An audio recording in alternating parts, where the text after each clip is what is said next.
Music channel.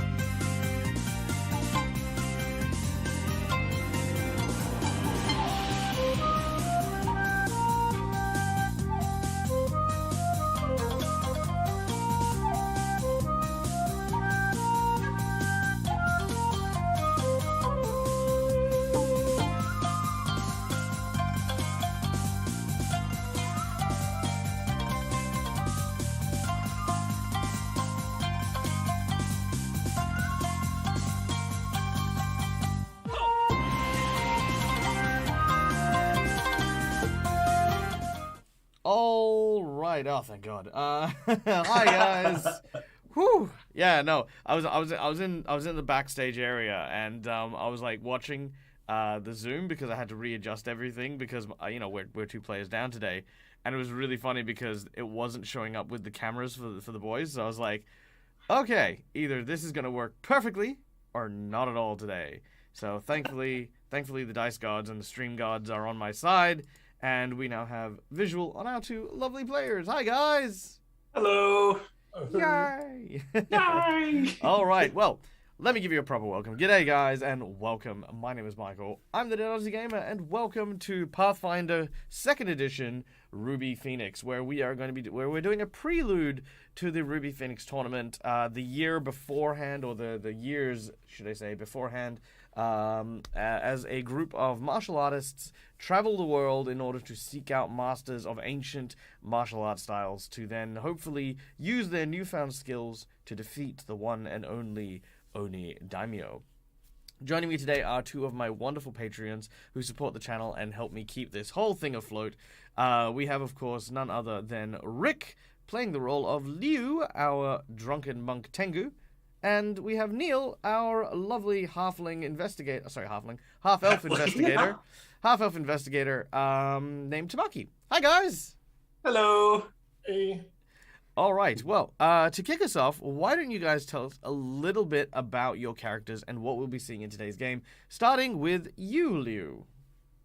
Okay, I play, as Michael said, Liu. He is a Tengu monk, a former champion of his village who came to the big city to fight in a major martial arts tournament, only to be comprehensively defeated. He's spent a large chunk of the last decade, essentially, in the gutter drinking away his sorrows, and is starting to regain some self-esteem by traveling around with this rather unruly bunch of outcasts. And actually, he really liked the village that we found ourselves in last session. I thought that really could have connected with where Liu is at in terms of the themes of mutual support in the face of recognized weakness. That's a long way of saying something, but yeah, and gratitude. Very nice. All right. Next up, wow, random. So one of our players is in chat right now, random1177, who has just donated a ton of gifted subs. Thank you so much for gifting 5 subs to the community. Average Gamer, Wes, Cos Daisy, Prince Vegeta, Asher21, and Nelderberry. Thank you so much, and I hope you enjoy your new gifted subs and plots of land in the Dead Aussie Gamer crypt. Wow, yeah, that's awesome. Thank you so much. That's awesome. I miss you, Sean. All right. Next up, of course, we have the wonderful and indomitable Tamaki. Hello. Yes, I played Tamaki Kai. He is an ancient elf investigator. His whole life he's been trained by his father to be the next magistrate. He's a magistrate in training, so but misfortunes happened and I got pulled along with this group, being chased by the Oni Daimyo, but soon making friends with this group. He's kind of excited to kind of explore the world he's never gotten to see, so all at the same time being trained, like he's training up himself to kind of better protect Goka and the rest of Tiajia. So Yeah. Oh. You're on mute. Oh, well, there we go. Hopefully, we'll get to see some of that come to fruition, and we'll get to see the growth of Tamaki as he returns to Goka in order to claim his birthright. Lots of fun, lots of cool stuff there, guys. Another massive thank you to Malakisa for the $30 tip, which I am fairly confident I know exactly what is going to be happening with that. That is not ironically just enough for a nat 20 for me and a wheel. So there you go. Thank you so much, Mal, for that one. All right. Now, first of all, before we kick off, let us talk very quickly about our sponsors. We have a wide variety of sponsors who help support the channel as well. Hero Forge for the wonderful and amazing artworks you will see throughout the stream. Sirenscape for the beautiful sounds that you will be hearing. I hope. I can't guarantee things because we can't hear, but you guys can. Yeah, you guys, the audience can hear stuff, but my players can't, sadly. So yes, you'll be able to hear that. And of course, Fantasy Grounds for our VTT of choice, where you get to come and see us play using that wonderful VTT. Also, maps for today are. Does that work? Yay! Are proudly brought to you by Neutral Party and 2 Minute Tabletop as well. So there you go. Is there stuff playing now? No, there isn't stuff playing right this second, but there will be in just a moment. All right. Now, also, really quickly, there are a number of ways that you, the audience, can support us and, of course, support the channel and do some cool and fun things. As you can see there, we have a number of different awards, ranging from $5, where you can award a hero point to a player, which will allow them to stave off death, reroll, do a whole bunch of cool stuff, or petition the GM for nonsense, or a jinx point, where I get to do the exact same. $10, you can grant a Wheel or Woe, which is kind of like a hero point or a jinx point on Adrenaline, that allows for things to take a quick and sharp turn in or against the player's favor. For $20, you can grant someone, like I have been granted and Rick has been granted, the coveted Golden 20, where we get to just roll a nat 20, because why not? And then for $50, the big old number, you can create a custom magic item for the group, or you can instigate a boss buff, where we buff up one of the encounters the group is facing. In addition, there is a secret menu item. The secret menu item for this particular game is an ally appearance. So the appearance of someone that will not save the day per se, but an encounter that will benefit the group. I won't say what exactly because it is a secret menu item, but that is the item clocked up for this particular episode. I was thinking, given that we're missing 2 and we've got the current set out, it should be someone Shades would play. Yeah. You know what? It might not. Oh, it might. Yeah, it might not. It might actually be that. So there you go. Okay. Shades busy. No, I'm just kidding. We miss you, Shades, by the way, in case you're watching. Yeah, no. Shades was Shades is still one of my oldest fans, and one of the people who played on the Starfinder game with Rick and Neil. Okay. Yeah. So let us begin.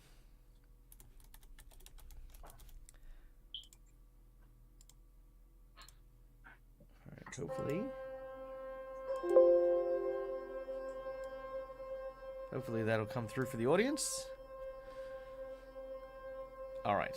Now, when last we left our heroes, they had journeyed into the jungles of the Nagajor, home to the Nagaji people, serpentine and reptilian creatures that had been living in peace here deep within the jungles for many years.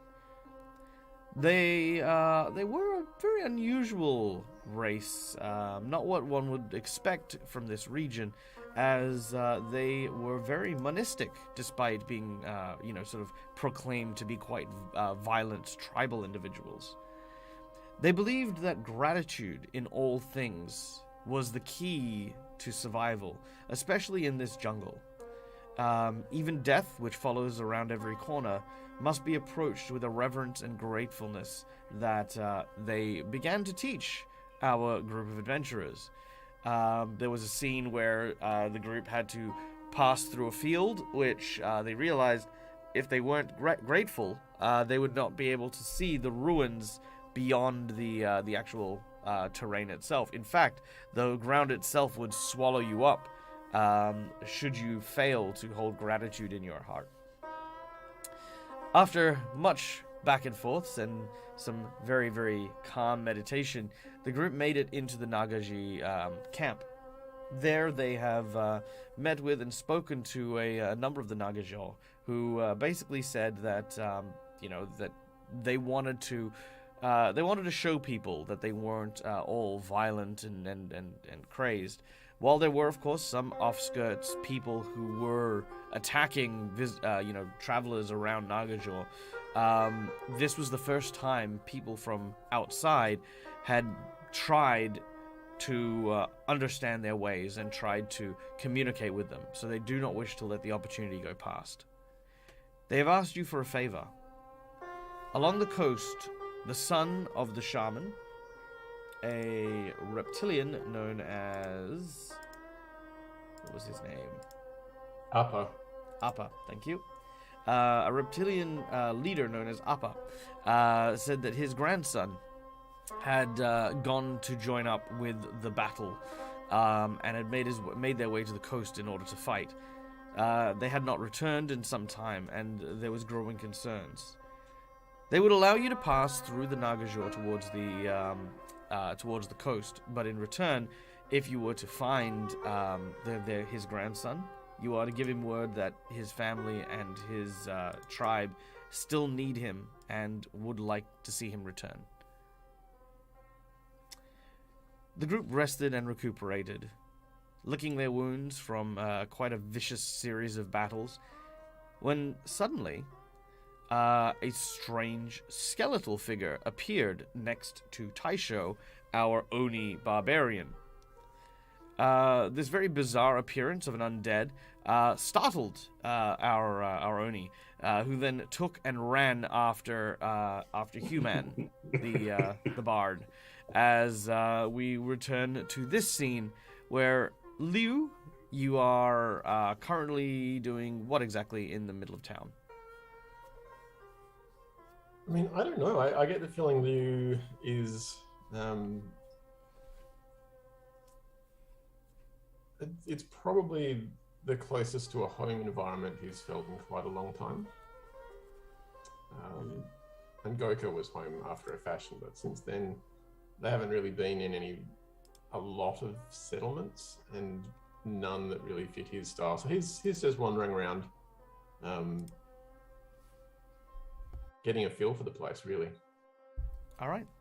Wandering around, you have a small train of little kids who are also following you around, fascinated and interested in this avian visitor.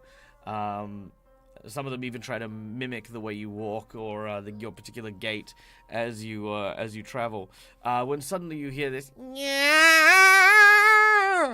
as running past you is a member of the undead. Following which is the "Get back here!" The Oni running, screaming after him. All right, Liu, what is your reaction to this, I guess? In this particular instance, Liu is going to assume that anyone, if they're fleeing from Taisho, then Taisho has it in hand. And he's a little bit tired of Taisho revving people up and getting into fights, so he's just going to let him go, I think. Look to see where the others are to make sure he's not about to lose the entire party. Looking across the way, you can see Tamaki. Tamaki is sort of kind of writing notes and sort of having gone over them. And Tamaki, you also kind of see following behind is Kaito.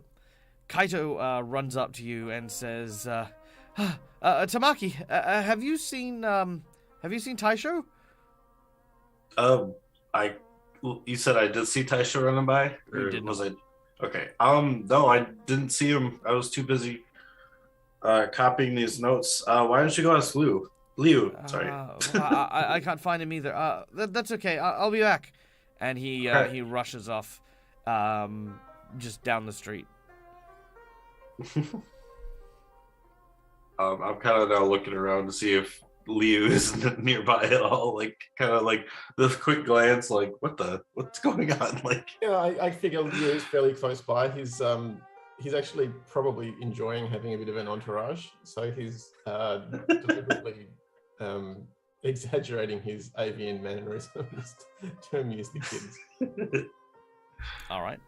Well, you definitely find yourself, surrounded by this small group of people, and it makes it very easy for for Tamaki to find you.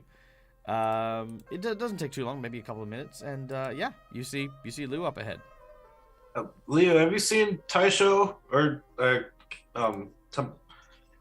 Kaito was looking for him. Taisha went running off. There was some. Gosh, I don't even know. A skeleton? In like skeleton? What? What's a skeleton doing here? I mean, it would be like not. Wait, he was chasing it? Yeah. I'm gonna look around and look for Kaito and just be like, Kaito! Kaito! Hey, I look on the bright side. The last time Taisha went messing with the skeleton, it triggered a death trap. No one's gone yet. True. Kaito, we found Liu's over here.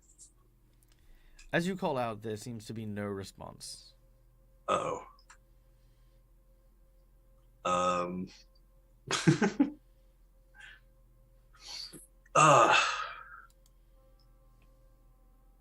Kaito? There is no response from the tiny whimper. I just looked at Liu. Maybe they ran off already. They got bored. I don't know. Well, I mean, you said Taisho was chasing after a skeleton. We should probably go after him and make sure he's not like,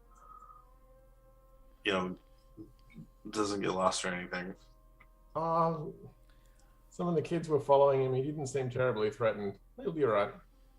Okay. We should at least go find Kaito then and let him know that Taisho's all good. Okay. Neil? I know. You know as a player that the player is not here. Perhaps seeking out that player as a person is not a terribly good idea right now. You get this, literally the voice of the narrator says, do you want to go back to level 1? Because this is how you get there. Fine. I'm sure they're okay. I've got this. I've got to get back to copying these notes and studying how to. Yeah. All right. I'll be over here, Liu. You continue to copy the notes and wait for a time in order to see if Taisho and Kaito return. It is about midday by the time that word comes back. They're nowhere to be seen. They definitely have run off into the woods, and we are tracking them now, says Appa. We don't know how far they've traveled, but rest assured that when we find them, we'll help them get back to you guys. Now, you guys also know that time is of the essence. Last you checked from the Oracle Stone, back about a week and a half now since you'd left the Dragon Temple, you know that the Master of the Waves is being attacked on all sides by members of an aquatic race. If you want to, you are more than welcome to stay here and relax and wait until Taisha returns, or you can make your way to the coastline, which is still a couple of days' travel. I would probably say to Liu, we should probably head out as soon as we can, as soon as I finish these notes, which isn't going to take too much longer. It'll take ages. It's going to take weeks to... No! Yeah, nice try, mate. I want super poison. Yeah, it'll only take me a little bit. No, I'm talking about the notes to copy it. Like, obviously it takes a week to make it, but I'm just writing notes. I have a writing set. Yeah. So... Okay, I'm done writing the notes. Let's go. There you go. I mean, look, if your goal is to try and make it so we take as long as possible, I mean, it's working for you. All right. Yeah. Yeah, sure. Okay. Now that we have a better idea where we are, I figured we have the opportunity to actually get back, I don't know, in charge of things again. So often we've been reacting recently. It'd be nice to get out there and actually take a step in the right direction for a change. Mm. Oh, in case I don't have a chance nearby if we get into a battle again, I did make some more potions. I'm gonna give you 2 elixirs of life. Okay. That way, if I'm nowhere nearby, you can heal just a tiny bit. Okay, so I have 4.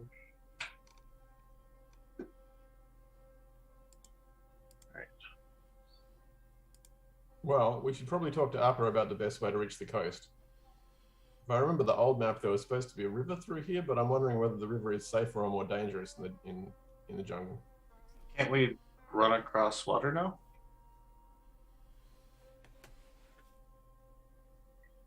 Well, and there was the stream running down to the waterfall. There's lots of water in the rainforest. It's more a case of which is the main channel and where it. Oh, yeah. I guess you.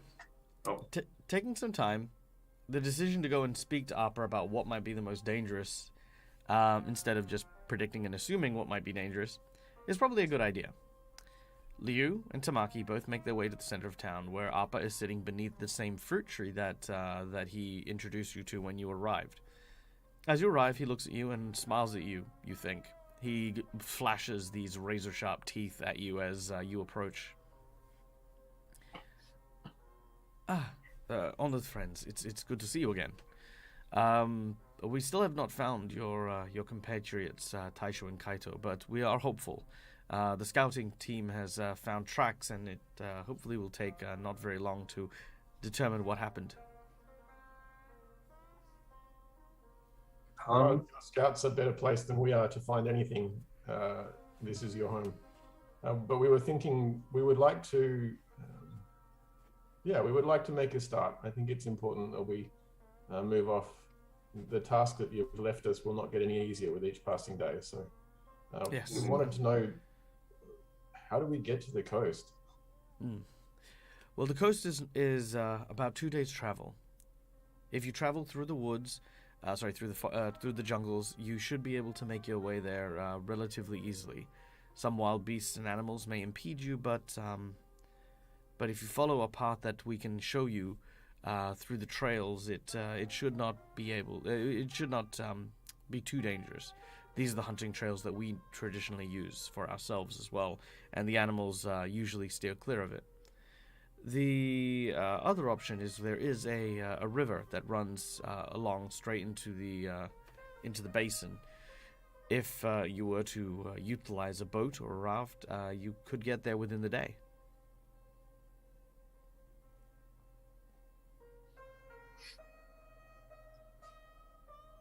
The boat idea sounds better, because the sooner we get there, the sooner we can help. Try and but it also sounds like we wouldn't have to accidentally get caught in the water and go downstream further if we went the other way. Well, and downstream's easy. I'm more concerned about how we would return a boat to you. It's do not worry. We are grateful that we would have a boat to be able to provide you safe passage. Then I think we should do that, Tamaki. Kaito will want to stick to the water, I'm sure. Taisho will probably be less keen, but it's the best way, I think, to travel. Thank you very much, Appa. The pleasure is mine. Give us a description of your grandson, Phineas. He gives you a description of basically a scarred lizard folk. traditionally what they do is they tattoo stories on their body, like as they grow old. And he says you'll know him from the tattoo of what looks to be a python down his right arm. Okay. Python tattoo. All right. Okay. All right. I think we should get going then, Leo. Gathering your stuff, you make your way through the jungles and eventually come to the banks of a small flowing river. You can see that up ahead the river speeds and gains velocity quite rapidly. And you have been provided what looks to be a two-seated canoe. It is made of bark and bamboo that has been wrapped over a very, very firm wooden base and is quite comfortable. You're provided with two paddles that are made of very rigid and stiff leaves lashed together with rope, and provided some meager supplies. All right, Appa said that you need to head down this way. Do be careful. The rapids do get very quick up ahead, and if you want to survive, you want to make sure that you keep your eyes open on both sides. Jaguars tend to leap from the trees at unsuspecting prey, usually after fish or caiman. They don't often attack people, but sometimes if the particularly unwary are seen, it is not unheard of for them to snatch people out of boats. Okay. True story, actually. Yeah. Like legit in South America. Jaguars have been known to grab people from boats and just nick off with them. Wow. Nice. I mean, yeah. Thank you for the warning. I'm grateful for the info. I think we should be okay. As long as we don't like threaten them, I'm sure, or like, I don't know. We'll see when we get there. Maki, you're about to say what could possibly, and No, finish that sentence. I didn't finish it though. So, All right. then I push the canoe and get in with Leo. All right. You get in the canoe and you are now afloat, making your way down the river listlessly at first, but then slowly gaining speed. All right. As you do so, I need you guys to make me 3 survival checks.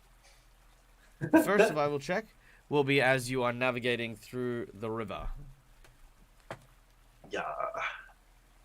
Haha, 24. Not bad, not bad. Pretty good, pretty good. Liu.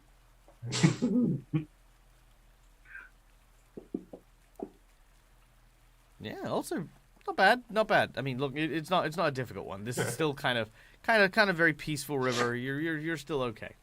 Now, as you are making your way down river, you kind of like keeping your eyes out and you kind of making sure that everything's kind of like on the up and up. You can actually see that some of the Nagaji are trailing you a little bit. Like they're just kind of making sure that you're well and truly on your way before they head back. As you make your way up, you can see that there is a large log kind of impeding your passage forward. You kind of are about to bump into it. If you guys would like to do something, or simply, bump into it. Can we steer around that, Tamaki? I'm kind of assuming in the front, providing the sort of paddling Navigation. power, and Yep. Tamaki's in the back steering. You said it was blocking us, or that we could? I mean, we could try to get around it. I don't know. Yeah. We could it's a try log. to. I'm not at all suspicious. All right. Yeah, we make could try to navigate around it. Yeah, sure. Make an athletics check to steer the boat around. Oh yeah, 22. Yep. You go around the log. You kind of get close to it, and it turns out it is a log. Just a log kind of hanging off. Please the don't side. scare me. All right. Second set of survival checks, please. Oh yeah. Nice. All right. This time, as you are starting to pick up speed, You notice that it's a little bit harder to navigate, but you can actually sort of read the currents a little bit and tell where the underwater like large rocks are, and you are very gracefully moving between and in and out the actual passageways. You can see that hanging from a low-hanging tree is what looks to be a serpent, kind of like an anaconda or a python. And it's kind of like, again, just dangling, drooping above you. I'm gonna take my tree staff and turn it into like one of those like canes that like it's like got a split at the end. I'm just kind of push it away from us without Okay, aggravating it. Make a survival check for animal handling as you are trying to push the branch away from you. As you're getting close. 14. That is definitely kind of low on that. Ah! All right, as you do so, the agitation no. annoys the snake. Dang it. Let's I was see. just about to compliment you on your canoe handling. All right. My snake handling. My snake charming is not at its finest. All right. It is now. But again, I never had it. You guys should be able to see the python in the track.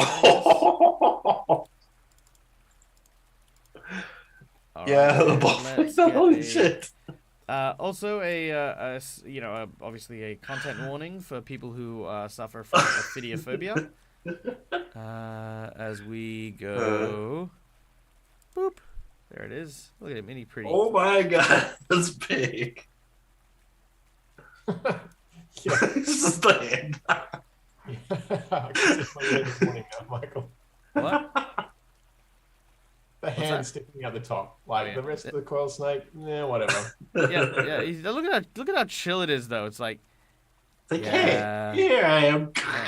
I'm Yeah. murdering something. All right. So, I guess we're going to initiative straight away, which I will roll because it's all perceptions here. There we go. All right. Liu, you're up first. As you watch Tamaki reaching up with the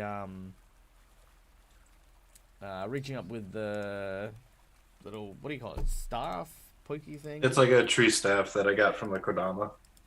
Yeah. That he's sort of shaped.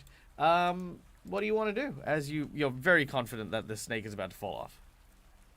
I will try and use my paddle to smack it away. Okay. Make your attack action as you, and I'll. No, actually, no. I'm gonna give this. You're not proficient with paddle, so I'm gonna. So you don't add your proficient your level or your plus for trained. It's an untrained smacky smack attack. It smacks me instead. Just whack. Ah! So that's probably just a +3 for strength, yeah? Yeah. Nope. Ooh.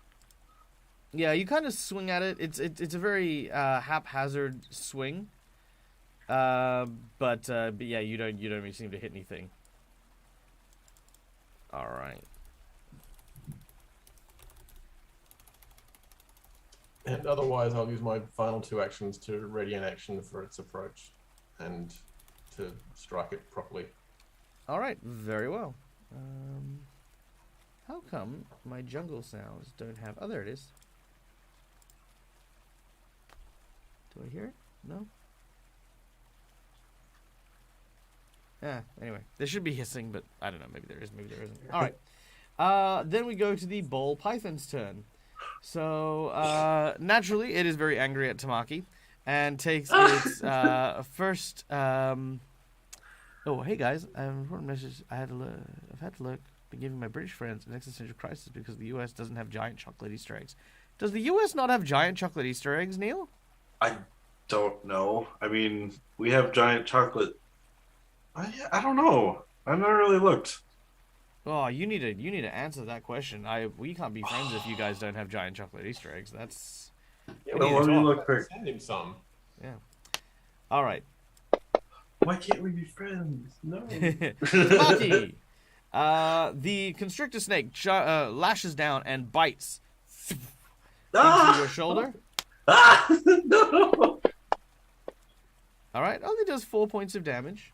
Okay. Oh, okay, that's good. However, On a D8. What about Ouch.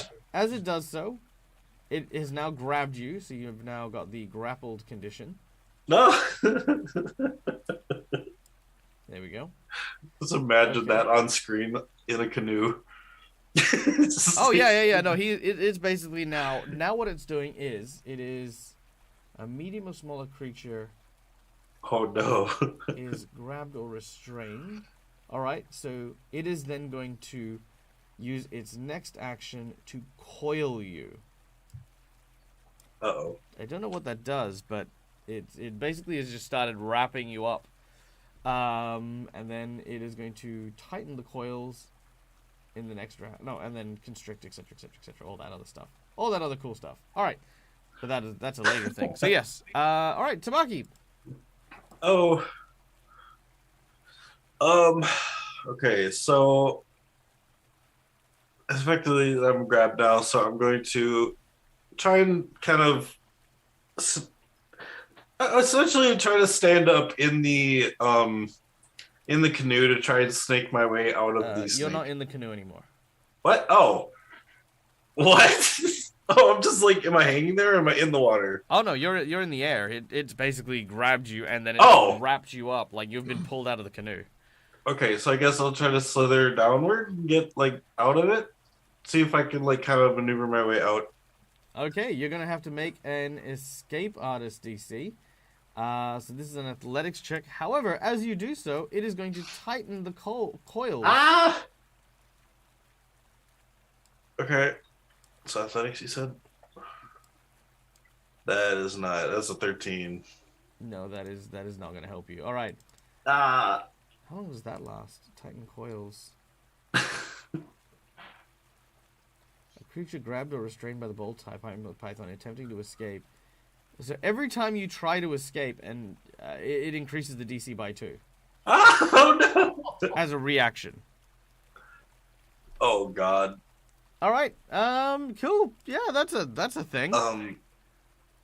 Still 2 actions, or does that just end my turn on this kind of situation? No. Okay. You can keep going if you want. No, I'm gonna just kind of be like, and kind of just like, help, and I'm just gonna stop. Yui's gonna have to try and steer the canoe as quickly as to the bank. Yep, that's not a problem. I'm gonna say that you can take a single action because, like I said, you're going quite fast, so it wouldn't be hard for you to just angle it so that it wedges into some of the like roots and stuff like that are hanging over and into the stream. Yeah. So you've kind of parked the canoe, not necessarily directly underneath the python, but like close enough. You know, like you're within the 5 Basically, foot. rammed a mangrove. Yeah. In a nutshell, just It's not subtle. He just wants it to stop. yeah, it stopped. Yeah. And then, if that's a single action, he will essentially try and get to his feet and draw a dagger. Because as much as he's a martial artist, I just can't see him trying to punch a python. He starts using it like a sandbag, and he's like hitting Neil in the inside of it. Don't tempt me. It's like the comic, like snake tail grabs my fist and starts punching myself. All right. The python hisses as you approach. So 1 action to park, 1 action to draw your knife, and then Yeah, 1 action to get closer, basically. you're already close enough. This is it's fine. Oh, okay. You can have your attack. Yeah.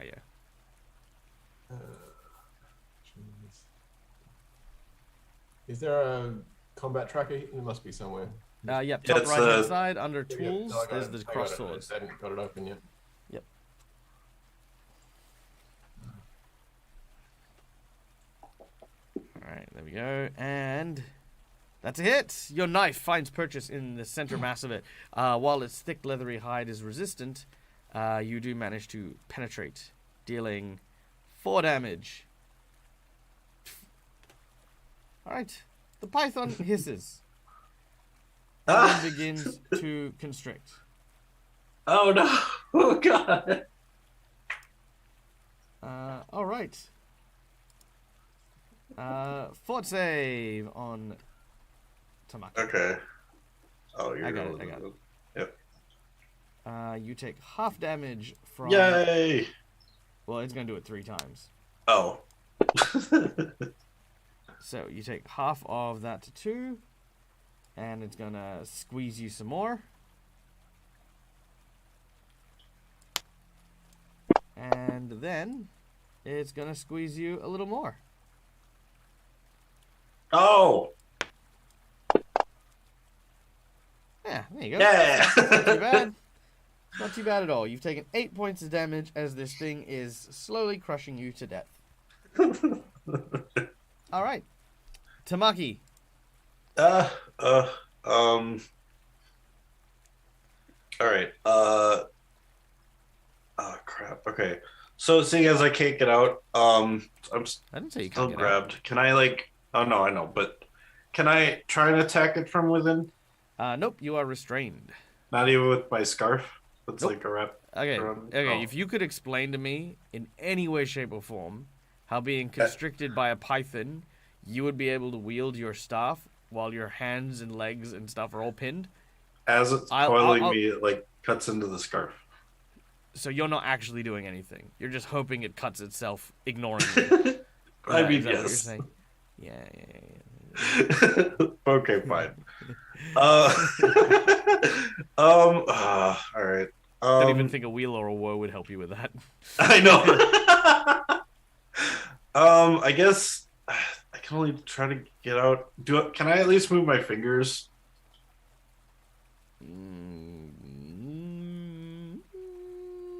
You don't have any hero points, so no. Ow! Damn it. Gonna try and see if I can from the inside calm the snake down. The escape artist DC, so I still only 18. You can probably make that. You just Yeah, with my I'd have to roll 10, yeah. Okay, I'll try to wiggle out again. All right, it is going to tighten the coils. Of course. Okay, good. However, because it's been tightened twice, that fails. What? No, it's on. It goes up as it. No. Oh. Yeah, it's a reaction. So you almost get out, and then it just sort of. No! Damn it. Oh no, my hand just was like now I actually do look like the picture. Yeah, you know, like, yeah, absolutely. Ah! Yeah. All right. I still can't use my hand, so. All right, that's all. Ow. Okay. Well, you do have 2 other actions if you want to keep breaking out, but I'd have to it roll also a doesn't 13. have. It also No. keep in mind the reaction's only once. It can only do the reaction once per round. Oh, okay. Okay, see, I'll try again then. Sure. Okay. Okay, I need a 13. No, I need a 12. 12. That's an 18, so yeah. Roll 26. No! Gotta burn a hero. Gotta burn a jiggle. Damn it! No! Is there a critical fail effect? Asking for a friend. Yeah. You know what? I will say that there isn't, but I'm gonna burn a jinx point just so I can make one. There you go. All right. Oh Let's see. no! What happens with a critical fail? Is this where it to walk ends? Or begins? All right, here we go. Oh, this is a beautiful one. Head first. No! So, yeah, he basically is going to use the opportunity and place your head in its mouth, which is going to give you the suffocation condition. Oh my god! No. Damn it. Emotional damage.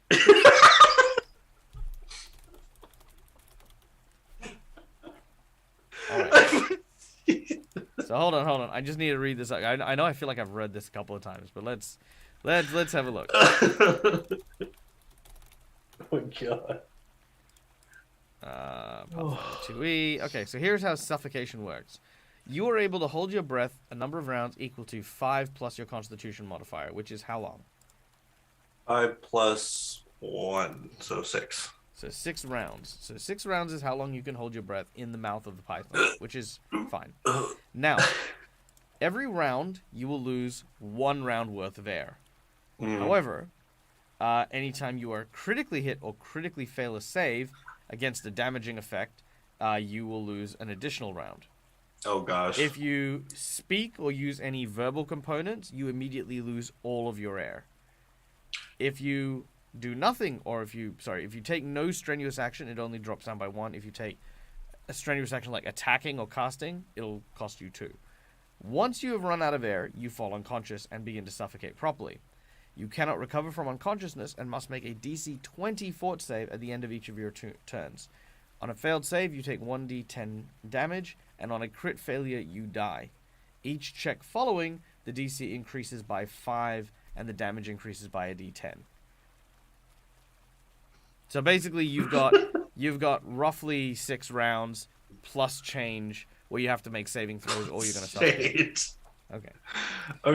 Okay, That's so no problem. that was your first action to break free. You failed. Your second action, you fumbled and got your head bitten. You've got your third action now. I'm gonna wait and not do anything. All right, Liu. Being dead. Just because I think it's appropriate, Liu is going to look at this thing. Is gonna what? He's going to do a sharp beak attack. Oh, okay, yeah, Fighting an animal, he's resorting to his, yeah. yeah. Eat the Whack. snake. Eagle versus snake. All right, make your attack as you attempt to beak your opponent. That'll hit. Nice. This is an attack called Sharp Beak. All right, that's 5 points of damage. Nice. And then he will lash out with his dagger. Whoa! Oh, critical hit. All right. And you don't need to confirm critical hits in Pathfinder 2nd Edition. All right, pick a number between 1 to 5. Yeah, 1. Make it simple. Wah. All right. This is a piercing weapon. Momentum. You get a +2 bonus to all attack rolls until the end of your next turn. Ooh. All right. All right, and that one happens because you are... you've gained momentum. All right. Nice. So if I do the left shift, it should do the damage automatically, yeah? Yeah, but don't forget to add the... No, actually, you should be able to... Oh, yeah. Yes. If you roll the damage, No, it should if you just roll it on put it, yeah. there. If you roll it on it now, it should automatically double. Okay. Yep. Yeah. 13. And you take it out. Wow, yes. The creature goes drops off the branch, but it hasn't gone limp. Its muscles are still as tight as before, but it takes a little bit of time, and you can kind of, like, after a little bit of stretching and coaxing, you can pull him out. Now, because he is suffocating, you will still need to make the checks because he still has to beat the suffocation. So we're still in initiative, but the creature is dead. So it can't tighten anymore. It can't constrict him. All right. So Liu has beaked, has stabbed, and do you want to try and pull him out now? I guess I will. It would take some pretty hefty multi-attack penalties, though. So I think at this point... It's not an attack penalty. You're just trying to untie him. So it'll just be an athletics check, as is. I think, actually, I should probably stow my dagger first. I'll wait. Yep. There you go. Done. Tamaki. All right. So I've got 5 rounds now, right? Okay. So, no, because you started suffocating on its turn. Okay. You've got 6 rounds. The full 6 rounds. Okay. So I will try. No. Do I know that it died? Like it kind of just. It's stopped coiling. Okay. So you're not sure, but maybe, probably. I'll try and get out. All right, escape artist. So athletics. Titan coil. No, I'm joking. 23. All right, yeah, you managed to break free, pulling yourself out and dropping off the creature. You are no longer Grab him suffocating. before he drops into the river.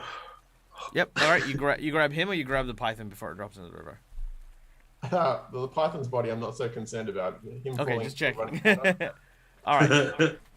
All right, you grab hold of Tamaki and prevent him from falling in the river. The python is kind of on the branches, like tangled up, but it's dead otherwise.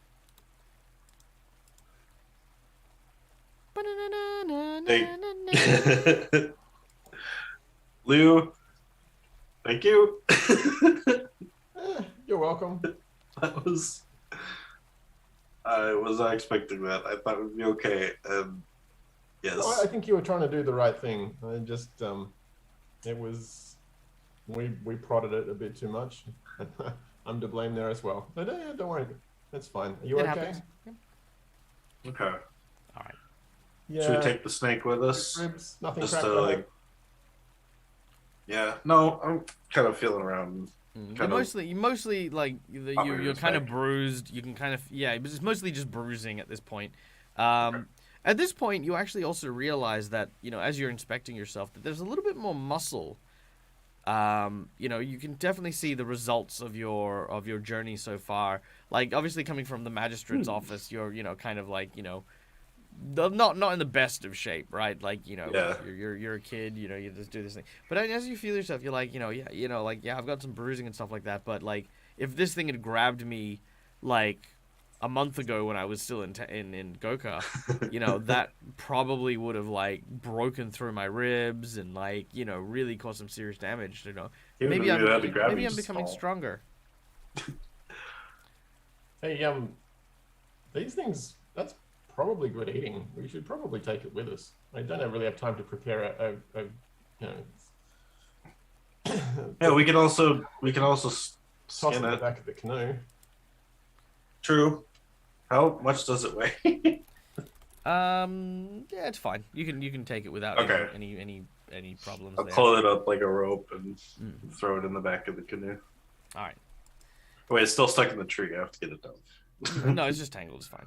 Anyway, the next few hours go by reasonably quickly. You return to your journey downstream, and I need a survival check from you guys, the final one, as you emerge out and into. 22.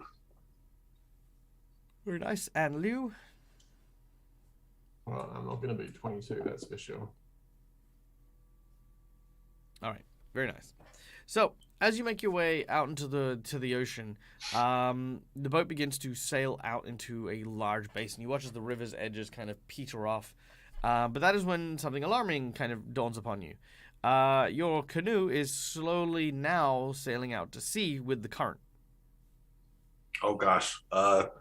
Pull it to the side. Pull it to the side. We need to Which get on the side? beach. The left side.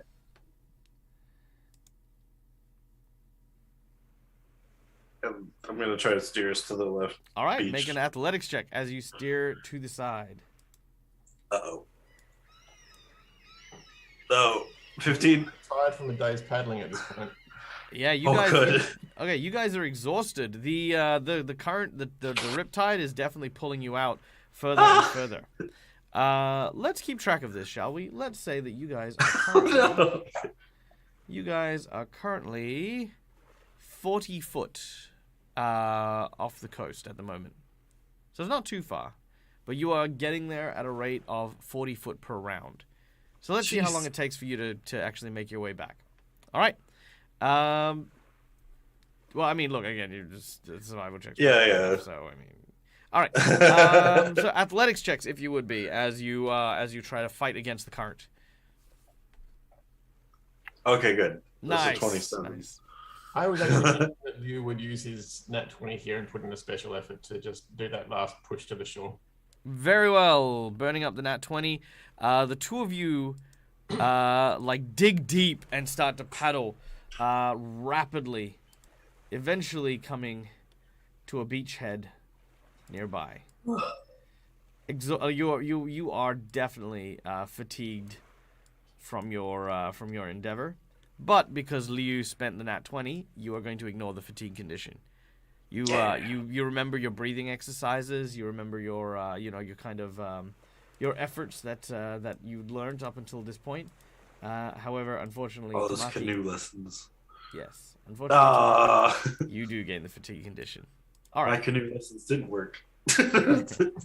all right. Marky, see if you can get maybe a fire started, get a campsite set. I'll get the canoe up and get our gear stowed.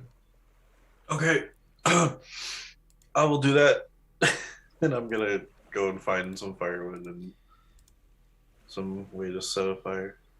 All Actually, right. no, I've got a bunch of them. That's right. There you Okay. go. That is roughly where your canoe is. Boom. Yeah. All right. Now, the beach that you're on seems to have some strange stony ruins lying against it. You can see that there is a winding path that leads up to what looks to be some dilapidated structures high above, almost like an old lighthouse or ruin that may have once been here long ago. You can also see out in the ocean there is a small island that must be the island that you're looking for, the one with the Master of the Waves.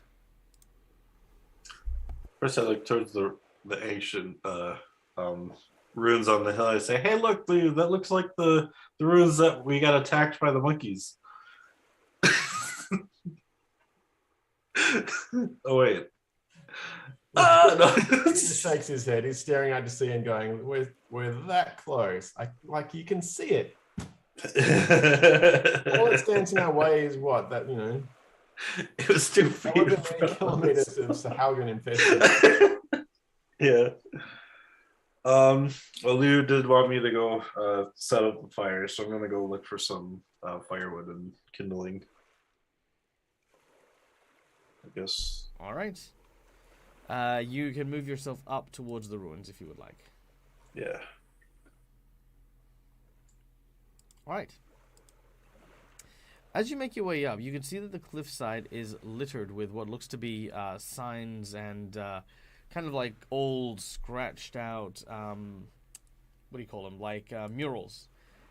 Each depicting a story of a battle on the waves, creatures from the ocean talking with serpents on the land.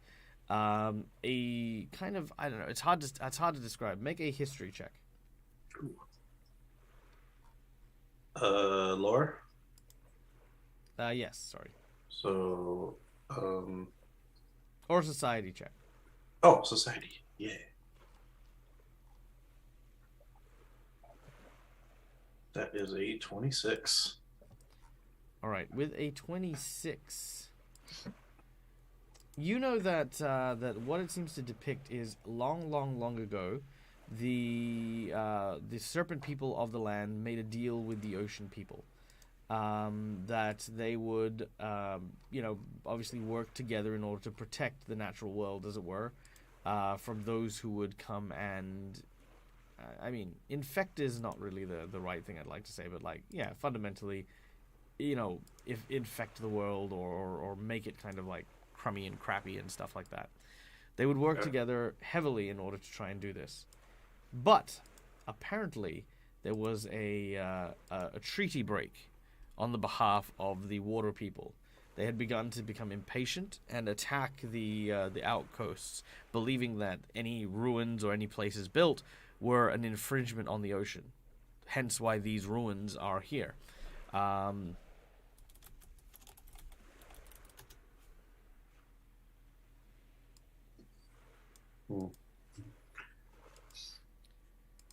That is what you find. Okay. Lee, looks like these ruins were actually a home at some point, just because I found these murals up here on the cliff face. Yeah, hang on. I'll come up. Just wait. Yep. You will finish with the canoe and come up the path. Tied off the canoe. Yep. See? Wow, yeah. There's more here than I thought. It shows that that they there was a treaty break and they ended up taking these down or something because they weren't allowed to build these kind of structures on the ocean.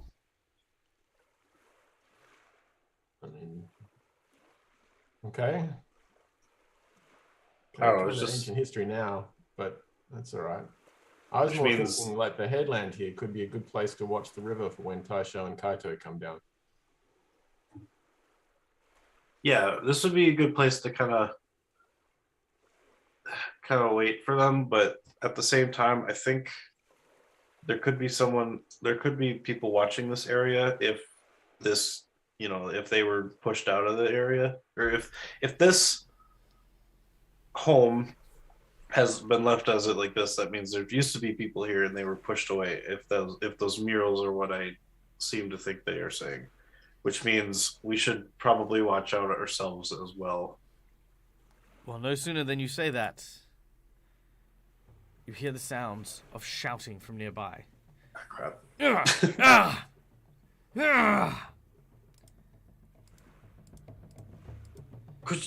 The sounds of battle coming from further up can be heard. You watch as from one of the ruins, a Nagaji runs out. Oops, no. Didn't want that. There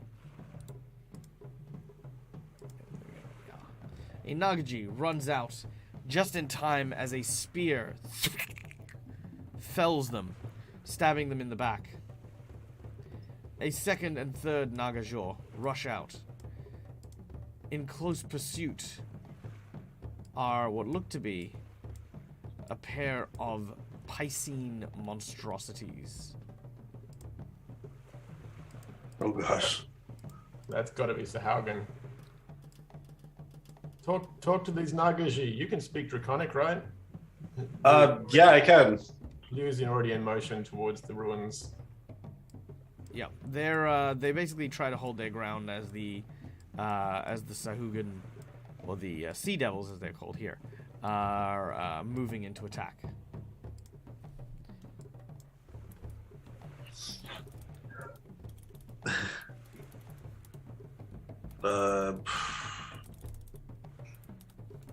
Okay.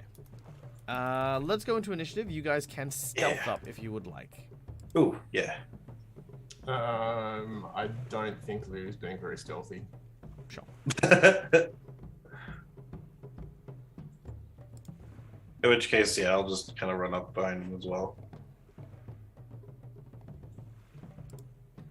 All right. You run up. Let me see if I can find.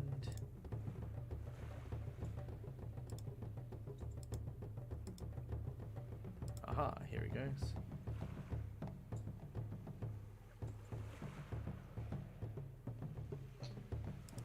Sorry, one moment.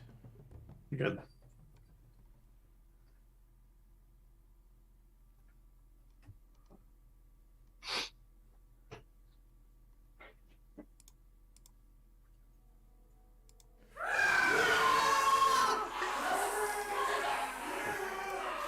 All right, there it is. Jesus. As the Sahajin lunge into attack.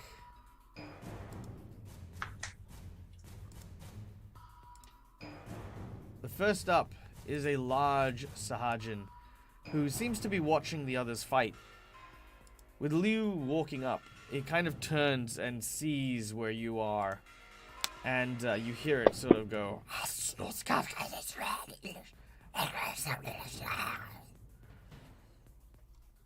The others don't seem to pay any attention, but this brute seems to move forward with a gnarled and twisted trident aimed in your direction. Does it look like the trident that Taisho had? Yeah. It looks very similar. Looks incredibly similar. Oh my god, they got Taisho! Alright, the Nagajor soldiers attempt to fight back. Oof, that is a miss.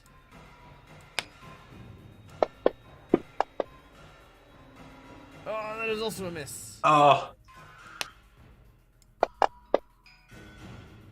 That's a critical miss!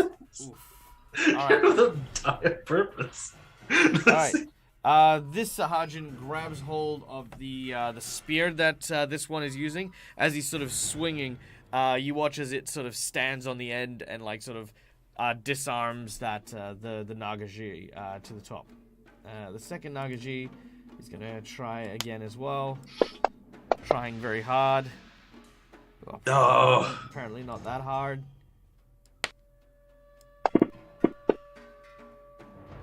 Not that hard at all. Oh no! Now, the one at the bottom it does have a python marked around its leg and another critical miss. And this is why we don't attack. Around its leg. Well, it rolled a 1. It would have critically missed regardless of. Yeah, that's true. All right. Oh wow, his wounded value goes up by 1. Oh gosh. That's a pretty nasty one. So he accidentally cuts himself on one of the very sharp flanges, the quill kind of things on this creature, and opens up a wound. He is now bleeding. All right, Liu, you're up next. You will advance. The brute is stopping him from moving to a flanking position, but he will take up his stumbling strike, drunken mastery stance, and walk up and unleash a flurry of blows. All right. Make your attacks. Nice. Nice, solid hit. So, you want me to do damage separate or together? Separate. Alright, so first strike. Ooh, nice. Nice. And 10 points damage. Second part of the attack. Oh, Oh! He breaks his hand again. That is a crit fumble. that left hand. Bloody left hand. It's definitely got like a twinge to it. It's like, you know, when the weather turns bad, you can always feel it. All right, give us a number between 1 to 5. I'll take So it. bad. What's that? 4. 1, 2, 3, 4. Unarmed strike. Whiff. You hit yourself instead of the target. All right, deal the damage to yourself as you pass over its head and clock yourself in the jaw. Of course it's max damage. Why wouldn't it be? What else would it be? Alright.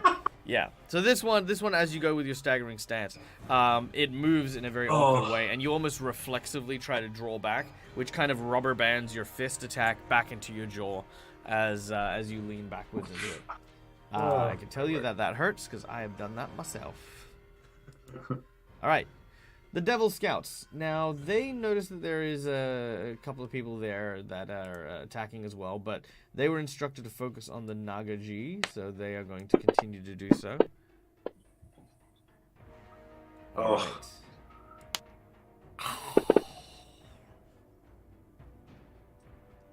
Now, which one has the tattoo? The southern one. Okay. Alright, and the last claw. Doesn't really do much. It lands one nasty scratch. This one will try to bite.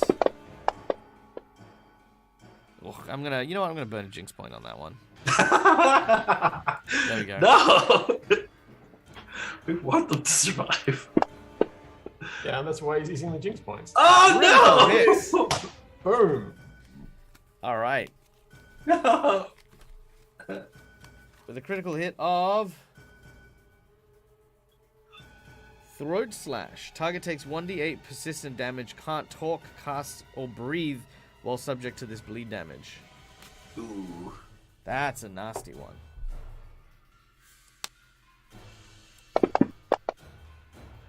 Alright, 10 points of damage. Ow. Did we get the name of the grandson? Finis. Innis. Yeah, Finis. Finis, yeah. Alright.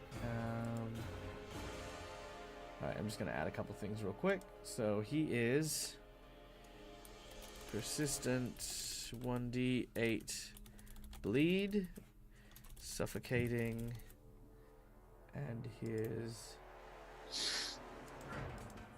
other stats. There we go. Let's just have a look real quick. Count of 3, so that is 8 rounds he has before suffocating, depending on how he fights. Yep. Alright, done. Alright. That then brings us to Tamaki. All right, seeing the tattoo, and then seeing his throat get slashed, I'm like, oh crap! So I'm gonna try and make my way kind of behind him. So 5, 10, 15, 20, right there. Okay. I'm going to use battle medicine on him so I can treat a wound, or try to attempt to treat his wound. Nice. Make a heal check. Target number is 15. Natural 20! Roll again. No! You I'm a did. monster. Right, natural 20. Okay, that's a 23. All right. Yeah. So that is still critical, by the way, but not a double crit. Oh. I guess. So 48 so it's points of 48. healing, and he stops bleeding, which also means he stops suffocating. Wow, he was 23 HP! It's good. He's on full health again. And then with my last action, I'm going to throw my scarf at him. At the Sea Devil scout that attacked him. All right. Now I'm going to burn my last jinx point before you do that. Okay. The Ennis, as we know him to be, attacks you What? with an attack of opportunity. Oh, he's a fighter. He is a fighter. The reason he does this. Malakisa, I see that. Stop filling up his jinx point. Thank you, Mally. All right, 13 points of damage to Tamaki. Ah! Now, Can't hit the scout, but it'll hit you. Now, the reason he does this is because, if you recall, he has joined a particular faction of Nagaji. Yeah. Ones that hate the outsiders. So an outsider rushing over to him and fiddling around with his... Yeah, and fiddling around with his throat. He, basically as you come in and heal him, he it's just basically just slashes out at you. He kind of holds his throat and kind of like, they're currently neutral, so they were hostile. Now they're neutral. Mostly because they're like, well, we need to kill these things before we can kill you guys, but, you know, it's a start. Okay. So, So you've moved, done the thing, and now you want to use the scarf? Yep. To attack the guy that attacked him. All right, make your attack. Ooh. Critical hit. You Nice. son of a actually throw the scarf at him. Nice. All right, pick a number between 1 to 5. 3. All right. Slashing, triple damage. So you find you cut a very deep wound in this creature. As So should I just throw the one so it doubles and then throw it on again so it's just regular? Yeah. Throw it normally and then just throw another damage on him. Yep. Nice. So that's 10. And then again. It's 5. Nice. All right. Some pretty heavy damage here, and a really quick shout out and thank you to Malakisa for the $20 to help me fill out my jinx points. Yeah. All right. I don't like them, but they are fun. Okay. The Sea Devil Brute sees that you're attacking one of its minions, and I'm going to use my wheel. Oh, no. The Brute moves over here, and you watch as he grabs hold of, like, the large bit of ruined wall that is there. And with his strength, he just... He's gonna flatten as he uses the wall to try and flatten Liu. Oh no! Liu, I need a reflex save from you, please. Uh-huh. This is a reflex half. Do you have evasion? I do not. Okay. That will succeed. That will halve 15 damage. So you take 7 points of damage from the debris as it flies out from beneath. Just basically this huge chunk of wall just shatters and breaks down. Oh my gosh. All right, that is his first action. Second action. He is going to throw the trident at Liu.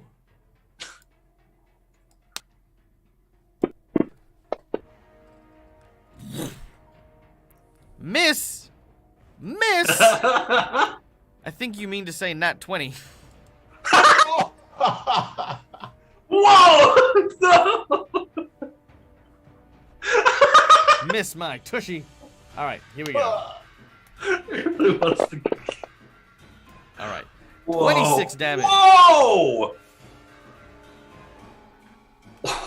Alright. And... also, hi, Odd Bandicoot! Liu, pick a number.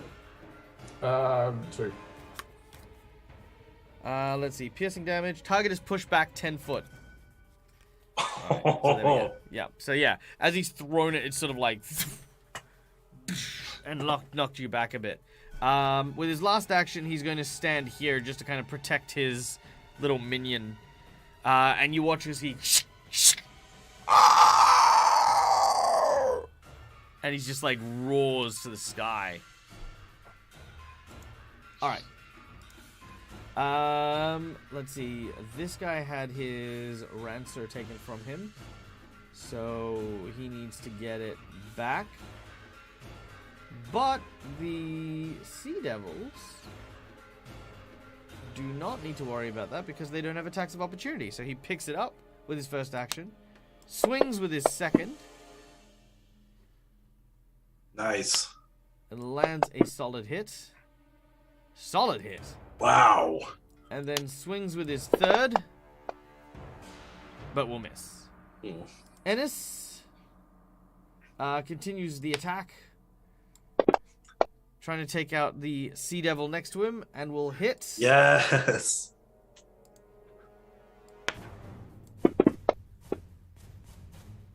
And will kill that Sea Devil that you guys were working on. Alright. As that happens, he steps forward and makes another attack against the brute. Ooh, and will miss. Ooh. Alright, Liu, you're up.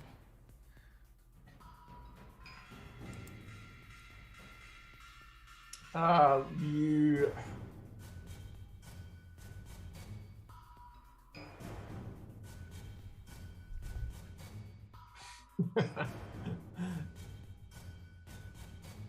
you will jump backwards to the tree, forwards for his second action.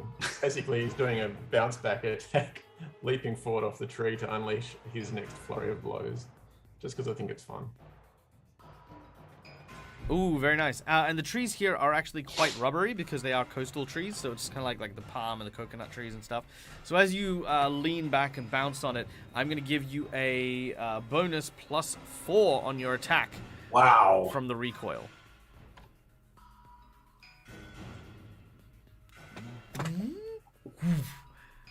All right. Yeah! Critical hit as you hit the Sea Devil brute right in the face. It's actually quite terrifying because now at this distance, you can actually see they have like the multiple rows of teeth like sharks do. So you've actually knocked out a few teeth, and he literally like spits. Like, okay, I want you to imagine, if you would, because this is going to be gross, but, you know, we do this. I want you to imagine, you know, like, have you ever had, like, Nerds? Like, you know, the candy? So I want you to imagine putting your mouth and filling it with a mouthful of Nerds, or maybe, like, a handful of Nerds, and then spitting them out. That is how this brute spits out teeth when you hit him. There's just a bunch of these shark teeth that fall onto the ground. Wow. All right, 17 damage. That's a heavy hit. All right, next action. Well, it's the second part of this, the flurry.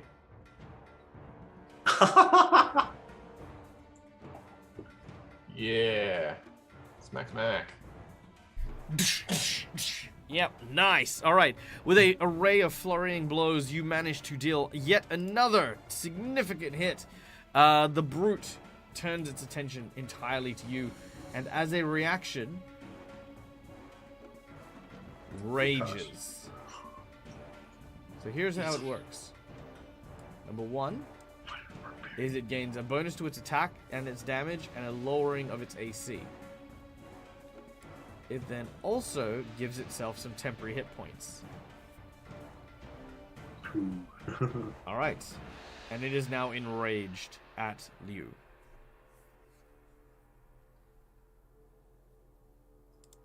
Alright. So you've used your flurry of blow. Anything else? No, that's it. Very well. Okay. The last of the scouts, which is this one up here, is going to turn its attention to the one that it's been fighting. It's going to use its jaw to try and tear out the neck of this Naga jaw that it's fighting. Ooh, 11 points of damage. Second attack, it continues to try and rip and tear. Does not. Third attack, it is going to use its spear and try to drive it into its shoulder. Ooh, that was close. It didn't hit the 20, but it did like kind of touch there. All right. We then return to our investigator Tamaki. All right, Leo, how are you doing? He spits like he has blood streaming down his chest from the trident strike. All right, Go with I'm gonna go with it. Leo's a bit busy to be offering tactical advice. That's all I'm saying. Okay, got it. Seeing his friend isn't doing too well, and I kind of want them both to survive because they can all help us. I think they're okay. I'm gonna run up to this guy back here. Oh wait, yeah, right there. And then I will use battle medicine on him. So battle medicine, I can use it on the targets, but I can't use it on the same target then again for the next day. That's how that battle medicine works. I don't Very have well. any of the upgraded ones. So I'm going to attempt to try to heal this guy with battle medicine. All right, go ahead. I'm going to also make him do a will save to see if he stabs you. Yep. That is a 16, so I So just got that'll it. do 2d8.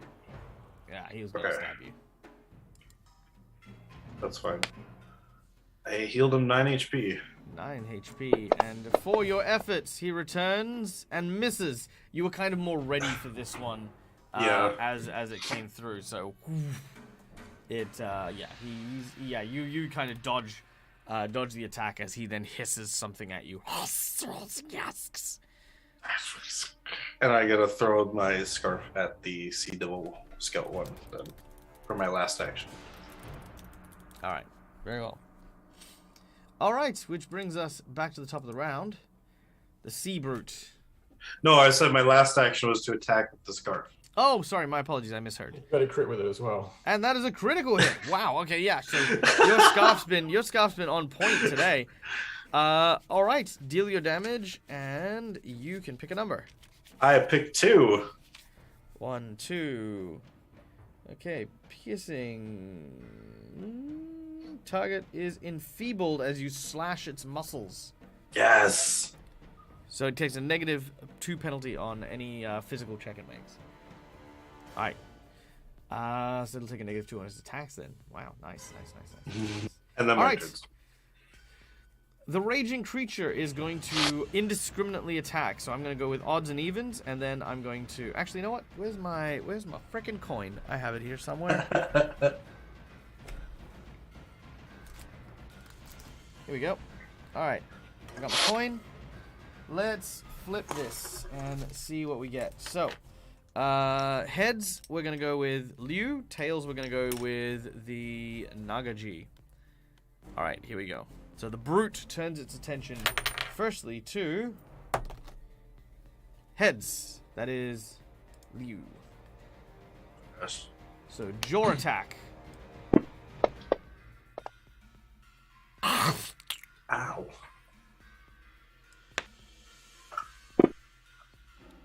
Right, 12 damage on a 2. Ooh. It now has flat-footed against my next attack. Ah, very nice. Ooh. Okay. Unarmed Strike. Just remind me that so I can add it just before you attack next. All right. Next, it is going for a claw attack against the Nagaji. That'll hit. 15 as a heavy scratch collides with him. And with a third attack, heads, the last claw is going to go to Liu. Ouch! Nope, sorry.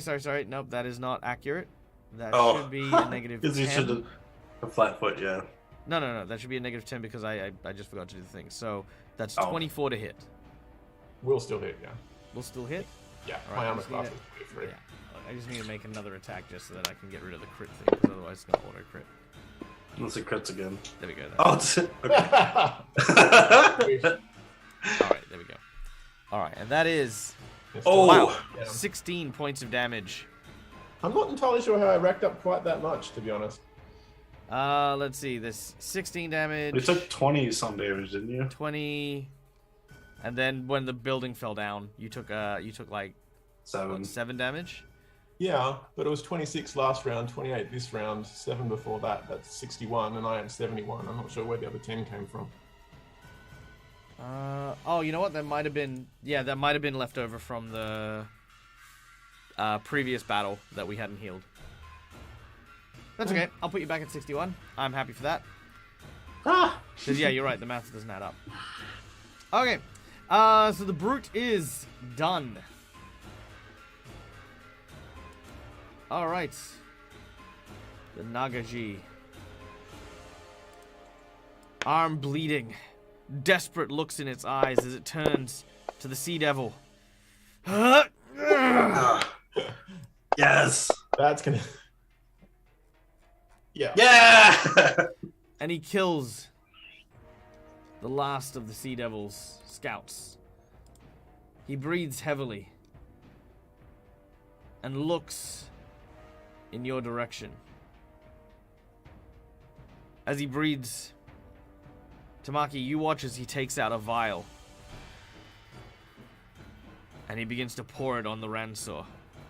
As he looks towards you, he readies himself. You are his new enemy. Oh, no. Alright. Ennis attacks the Sea Devil from behind. Sea Devil's my new enemy, oh gosh. Nice! A solid hit with the Ransor. Attack number 2. Also a hit. Yeah! Yeah! Alright, attack number 3. Ooh, that one not so much. Oh! That one not so much. As he swings, his Ransor ends up... Oh, he actually, as he slices, this time the Sahajin grabs hold of his weapon and tears it off him. So he has been disarmed, as the brute now has the weapon. All right, Liu, you're up. You are covered in bites and cuts. Okay. I'm just adding in a +2 for the flat-footed. Oh, no, don't add the +2. I will add flat-footed because there's a bunch of other effects to it. Okay. Liu just Done. grits his teeth and lays into his thing. He goes to the drunken cups and just spirals in with a series of strikes. Beautiful. All right. A series of strikes elegantly rotating around as... Ooh, nice. That still Very hits. nice. So that's... Oh, wait, yeah, because he's flat-footed. Yep, he's flat-footed and he's also got an armor reduction from raging. Nice. Yeah. 10 points of damage. Oh, I should actually... I worked out what the extra damage was. It was when I critical missed and hit myself in the face. Oh, right. That's fine. Oh, yeah. It's fine. Keep going. Alright.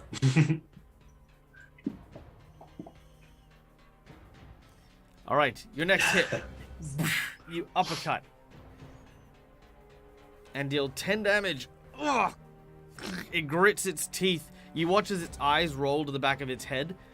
Then they roll back forward. He's hanging on. Yeah. Yeah. Third attack hits as well. Come on. Yeah, another attack. And you follow through as the creature collapses. And I will slump at that point. We'll just call that, I think. And then it's up to you, Tamaki. Talk us out of this. All right. Yeah, pretty much as that last hit goes in, you kind of lose consciousness as you and the Sahajin like fall backwards and just land. All right, Tamaki, it is your turn. I just turned to both of them and I just wait. We were sent by Appa, and I'm saying all this in Draconic.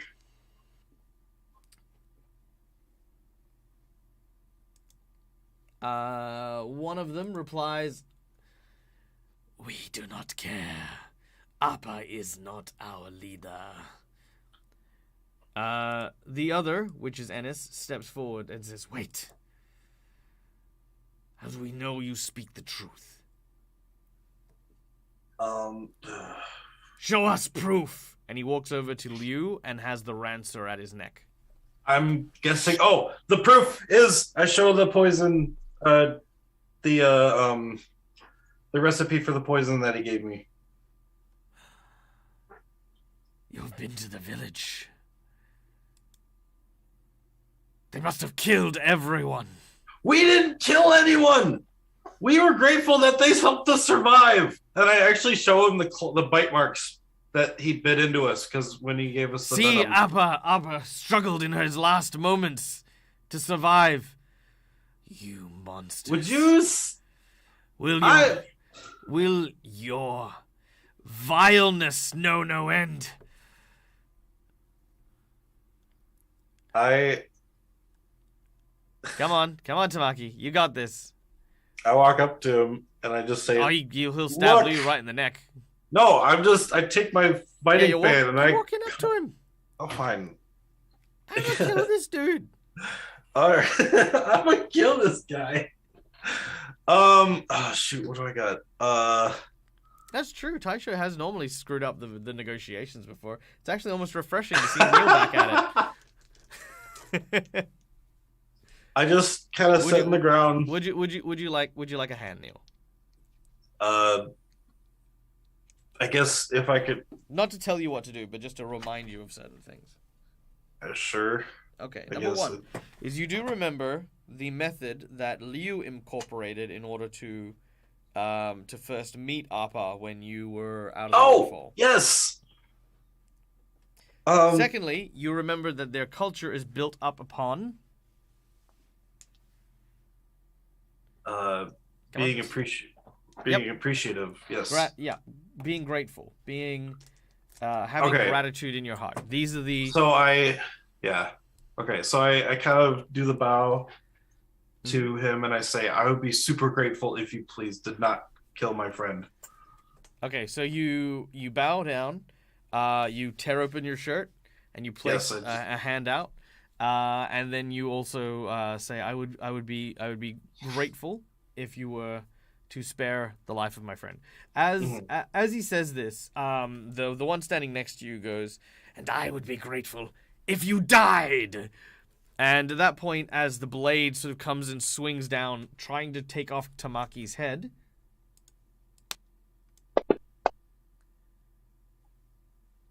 Ouch.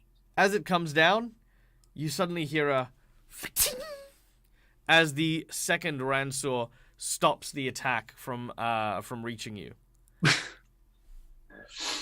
Stop. He speaks the truth. He says the words almost as if it came out of Grandfather's face itself. They must not be enemies. They are all enemies, each and every one of them. The lands they cut and tore, they belong to the Nagaji. Yes, but if Grandfather sought to let them live, At the very least, we can hear them out. We would probably be dead if not for them. The other Nagaji heads back inside. Meanwhile, Ennis kind of goes and looks and he says, "Tend to your friend. We will talk." And he goes inside as well. I rush over to Liu. Liu, stay with me. Slap it in the face, just like bandaging him up.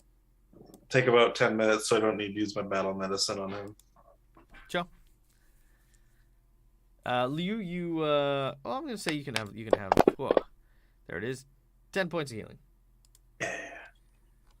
Maybe use a potion first. I mean, technically, I'm unconscious and dying there. That's fine. That'll actually stop you from being unconscious and dying. Now I can still grab one of those potions he has and give it to him. Yeah. Actually, so he doesn't use his. I'm going to use one of mine. So I still have 4, so I'm going to have 3 left. Look, the specifics of how much you heal are irrelevant at this point. Liu, you gain consciousness, and you can see Tamaki, but no sign of the Nagaji. So, where did the oh wow, they're inside the ruins waiting for us. Yep, just hang on. Kind of putting like bandages on his eyes and my eyes are fine. That's just me being exhausted. True. Okay, yeah. So bandage up his chest, fix him up. I look at his hand again. I'm fixing that up again. You gotta get that once again fixed. The specifics of the healing not important right this second. I know. Well, we should go say thank you, I guess, or something. I want to talk to Anna. Just be wary. Do the greeting. Yep, I will do that, and I do. So we go in. I do the greeting, and I do it again too. I will. They at this point you can hear them sort of chortle under their voices. It's like, "Stop! That is an old custom. Okay. Be fortunate enough that we are willing to listen to you, but only because such a great Nagaji speaks on your behalf through your actions. I am Ennis, and this is Atume. Tell us why you have come." Well, you got it, Tamaki. We have been traveling the country to find the masters, and Appa has said that Appa has sent us to come help you here because he said you guys were fighting some of the Sahagin, and we are heading the same way because we have to get to the island. Tamaki, you're Ennis. Appa is your grandfather, yes? The message he sent was to say that he misses you, the village misses you. He still thinks that violence is not the way, and he would like you to come home. It's true, we do share a common enemy. We seek the Master of Water over the waves, and to get there we have to somehow deal with these sea devils, but our purpose here is not to join your fight, although we might fight on the same side for a while. You see that there is a pensive consideration in his eyes as he sits on what looks to be kind of like a wet rock. The fight here is bigger than us. The creatures from the waves, they have become more aggressive. They seek to take more land, but we do not yet understand why. They claim that something of theirs was stolen, but the Nagaji would never steal. We are grateful for what we receive, thus we do not need to, and any suggestions of theft of our people is war. Are there any more structures on the coast? Like this one? These buildings are not Nagaji. These buildings are human and dwarf. They violated this space. They are the ones who earned the ire of the sea.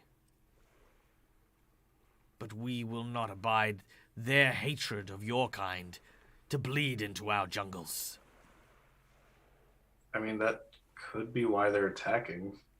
Can I show you something? They look at each other and they nod. If you, yep. I want to show them the murals that I saw on the side of the cliff face. This tells an old tale. One that needs some musical accompaniment.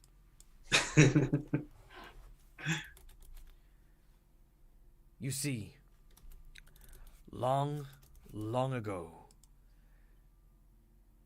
the Nagaji came from a distant place, a paradise. When we arrived, the world itself was inhospitable, but we were grateful for the trees, the land, the food, and the companionship that we shared with those that also lived in this world. The companionship between the creatures of the waves and the Nagaji was special. They would bring to us the bounty of the ocean, while we would traverse the highest peaks. It was paradise for a time, until the invasion. Greedy, hollow creatures, humans, dwarves, elves, expanded upon this region, building structures, tearing out chunks of forest, polluting and violating the sea. Our peace was shattered.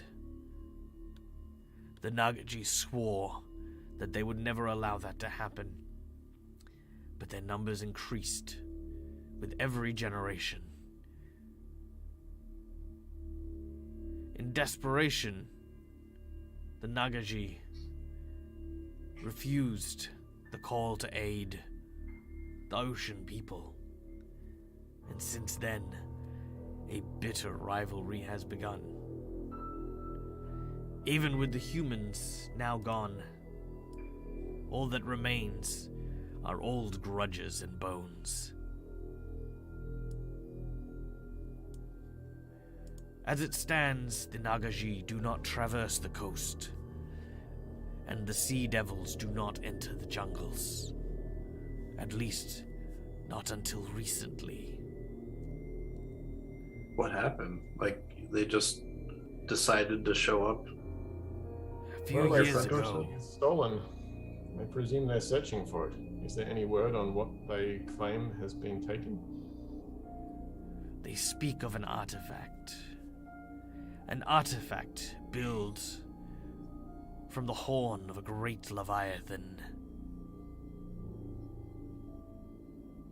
He takes out the rancer and sort of scratches into the stone. He draws what looks to be a trident. Oh. Does it look like the one that Taisho has? It looks very much like the one.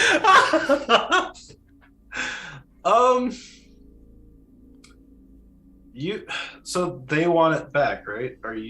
Is it something that you guys would be willing to give if we had it? Or if you had it? They look at each other, then look at you. You have it, don't you?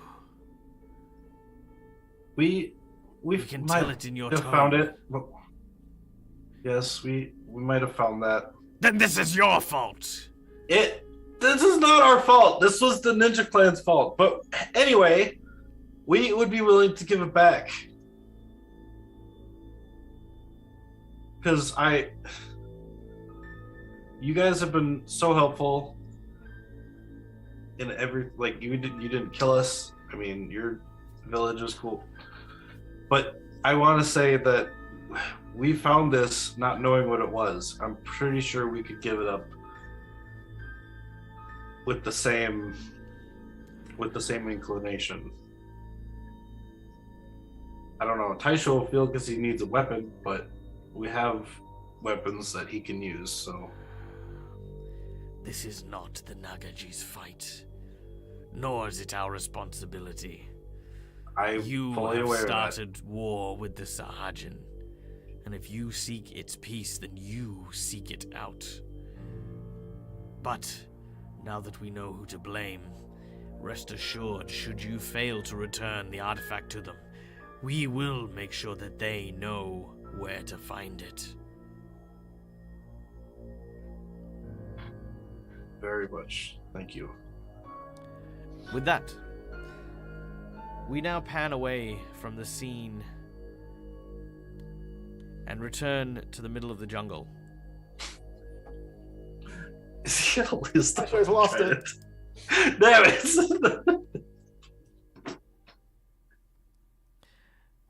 Meanwhile, deep within the depths of the jungle, Taisho has lost sight of the skeletal bard, and Kaito has managed to make his way across. As he does so, they look around and they say, Taisho! Taisho! We can't just keep running into the jungle! Oh, God. Ooh. Oh, I'm exhausted. Taisho, we have to go back. We have to return. We will return when I have found the skeleton that was here. Doesn't it concern you as to why it was here and why it was just sitting around? How did it get into this place of gratitude? It has no heart. As he says this, they hear a rustling coming from a nearby tree and see what looks to be a very familiar face staring back at them. What they see is... Pardonnez-moi.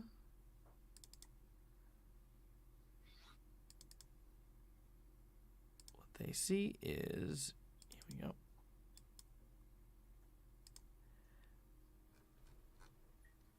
Is this figure standing nearby.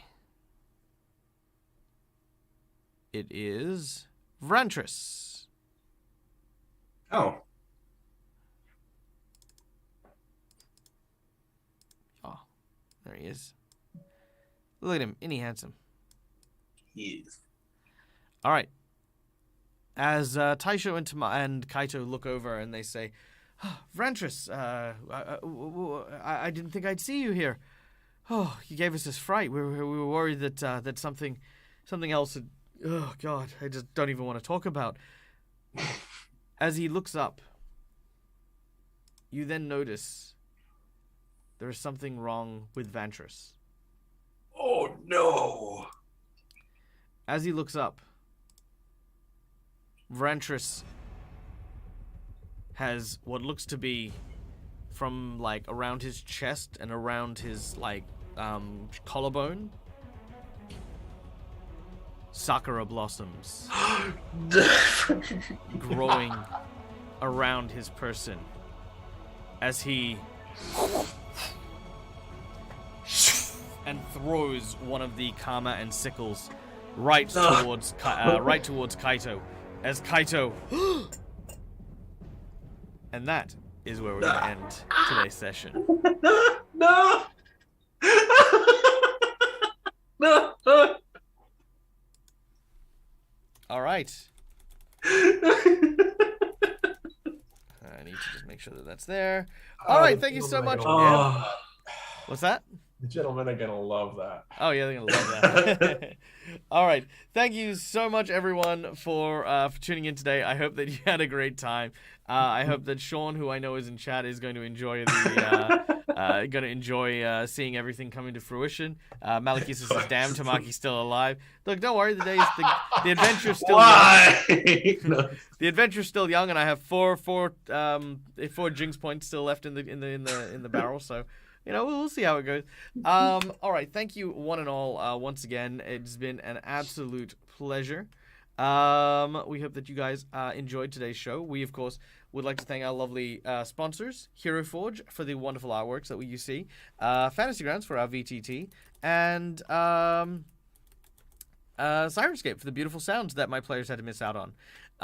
We also like to take a moment to thank you guys in the audience. You guys make things just so much fun. Thank you. I'm probably gonna get a nat 20 next week. Thank you, Mally. Also, Mally, you aren't obliged in any way to keep me stocked up. Just saying, every single one of your donations is as appreciated as the first one. So thank you in advance. But again, you don't need to. You can, but you don't have to. Anyway, now before we go, let's do a quick favorite moments because we've got 2 people here. So let's celebrate by talking about what were some of your favorite moments from today's session. Let's start with you, Rick.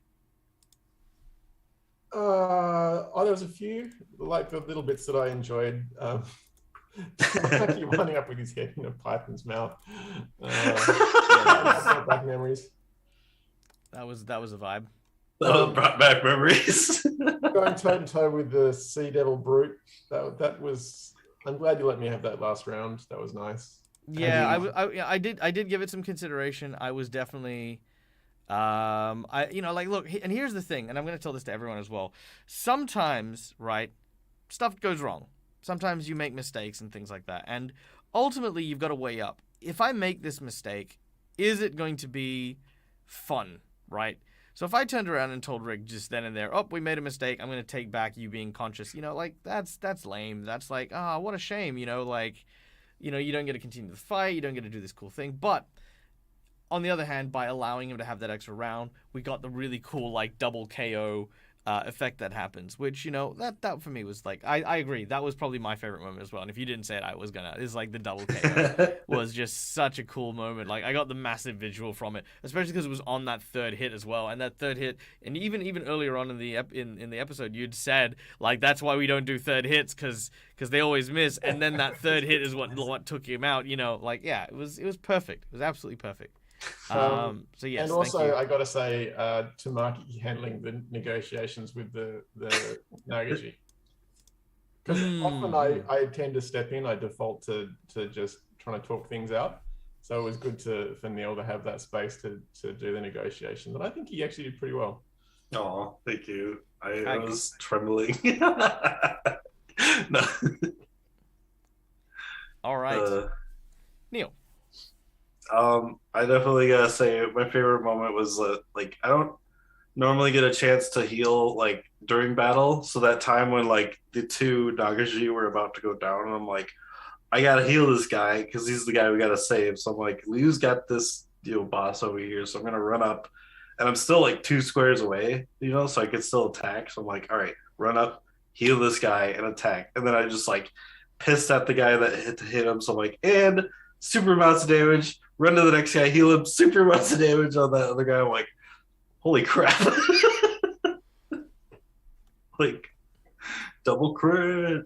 That was very cool. Fun. And it's always fun because, I think Tamaki's had a bit of a rough go when it comes to making attacks with that scarf, but I think today was just it was really cool, just and you managed to get them. And even it was also kind of cool how you took that one hit from one guy, and then as the 2nd hit came in, you kind of dodged that one. So that was also pretty cool. It was good. Yeah, I think my favorite moment was definitely the like I said, the double KO. That was definitely just such a strong vibe. So there we go. Awesome. That was it. All right.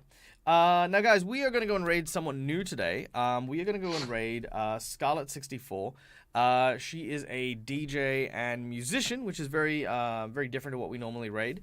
But the reason we're raiding her is because, one, she runs a wonderful D&D campaign on her channel, and in addition, she is right now producing some music for D&D stuff. And because obviously my players had to miss out on some music today, I think we'll go and hang out and listen to some awesome D&D music over there. So Awesome. be sure to throw in as many of the emotes as we can, send all the love, and thank you once again for joining us. It is very awesome to always hang out with you guys.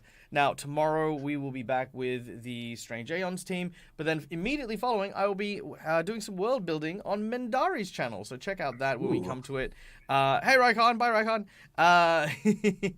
And yeah, we'll hopefully get to see you guys and do some cool stuff then. Thank you very much for joining us. Thank you for being wonderful. Whatever time of day it happens to be, have a wonderful period of time, and we will see you next time. Till then, as always, game hard or die trying. Bye, everyone.